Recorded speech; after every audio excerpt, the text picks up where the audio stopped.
प्राथमिक विद्यालय पंचम श्रेणी में पाठ पढ़े। आज अनुचिंता होउछि निदा और निंदा को जे जीति जाए से मनुष्य केबे के हराई पारंती नाही। आज तुम प्रियंशी कौन कहले निद्रा आउ निंदा निद्रा दीटा कथा गोटे है निद्रा निंदा। निद्रा माने कौन निदर शोइबा निंदा माने कौन किए आमको खराब कथा कहला कि आम विरुद्ध रे कहला किए आमको कौन ना खराब व्यवहार आमको देखैला बा आम विरुद्ध कोठी कहला ए दीटा कथा को जे अतिक्रम करिवो बा ए दीटा कथा जाको प्रभावित करि परिबो नाही सेटा जीवन रे सफल हबो। ताले आमे कोन संपूर्ण भाव निद्रा को छाड़ी परिबा कि आमे जदि न सोइबा त आमे रोगिणा हो जाबा बुझिहोची। तो जो महापुरुष कहते जे आमे निद्रा को छाड़ीबा को निद्रा को छाड़ीबा आम पई दरकार दिन को 8 घंटा सोइबा।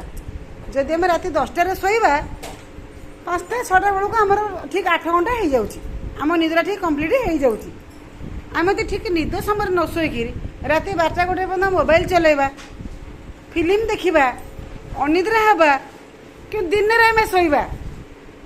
शास्त्र रे कहुई रोगी लोक माने बुढ़ा लोक माने छोट शिशु माने केवल दिन में शोबे नहले कहुई शास्त्र रे दिवा निद्रा देह पाई क्षतिकारक। जो लोक माने दिन रे पूरा निगुण निदर शुअंती राति बेलिया तार देह सब सुस्थ रहे ना। आ निंदा आम शोवा किंतु ठीक समय शोवा ठीक समय आम उठा तार आम सब कम ठीक ठीक कर।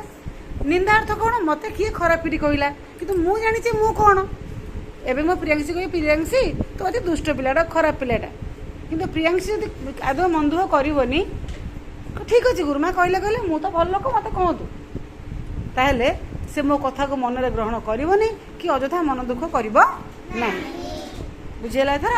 धन्यवाद।